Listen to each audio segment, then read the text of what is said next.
There are pictures of her in Harlem. Look at this photo. She just posts up right here, visiting my Uncle Freddie in Harlem. Harlem was always a magical place for me. Now, what's interesting about this picture is the man behind, I don't know if that's actually her Uncle Freddie, right? Like that came to my mind. I'm like, is this just like a guy working on the side of the street and she's just like including him because this picture shows a black man that's in Harlem and again signals to black people that like she's with her uncle up in Harlem. Kind of feels that way. But then I realized that she featured some more pictures of her black aunties and her black uncles, and we see Uncle Fred again. Take a look at this photo. This is going to drive you guys crazy because I still can't believe it when I read it. So you see three obviously black people in this photo. You would not question the authenticity of their blackness. And the caption reads, "I'm blessed with an amazing family.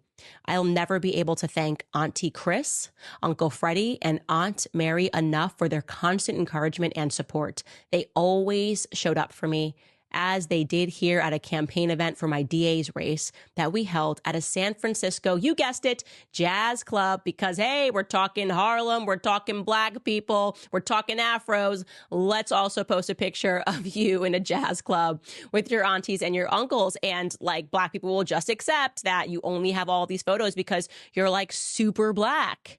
But then I said, wait a second, she doesn't have an Aunt Mary or an Aunt Chris, or an Uncle Fred. I've been deep in this woman's genealogy. Who are we talking about here? These people do not exist.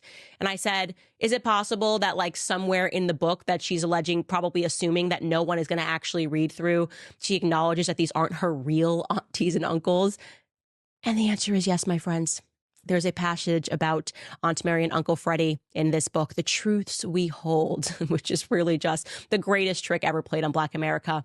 She writes this: "My mother surrounded herself with close friends who were really more like sisters. My godmother, a fellow Berkeley student whom I knew as Aunt Mary, was one of them.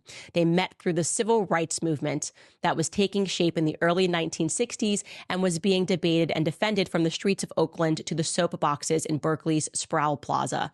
As Black students spoke out against injustice, a group of passionate, keenly intelligent, politically engaged young men and women found one another. My mother and Aunt Mary among them. They went to peaceful protests where they were attacked by police with hoses. They marched against the Vietnam War and for civil rights and voting rights. They went together to see Martin Luther King Jr. speak at Berkeley, and my mother had a chance to meet him. She told me that at one of these anti-war protests, the marchers were confronted by the Hells Angels. She told me that at another, she and her friend were forced to run for safety with me in a stroller after violence broke out against the protesters. But my parents and their friends were more than just protesters. They were big thinkers, pushing big ideas, organizing their community.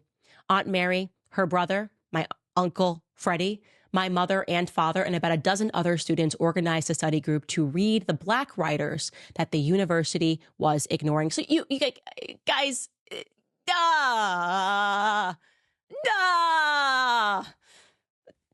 what can I say here?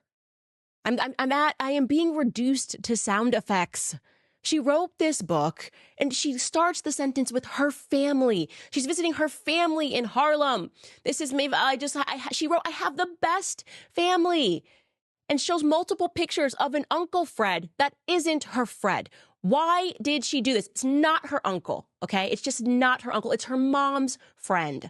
And she dedicates so much time to him and the protests. And she's dropping Martin Luther King. And she's dropping W.E.B. Du Bois. And she's dropping so many other people that are Black in this book. For what reason? Because she's performing. Because this is a sleight of hand. Because they quite literally likely sat around in a boardroom and they said, how can we make you Black? I want to see every photo of you ever taken. And I'm going to tell you what in people's minds will just read like Blackness. So we've got Ruby Bridges now in people's memory, being embedded in people's memory. Now we've got this idea of her marching aunties and uncles in Harlem. It's just so unacceptable.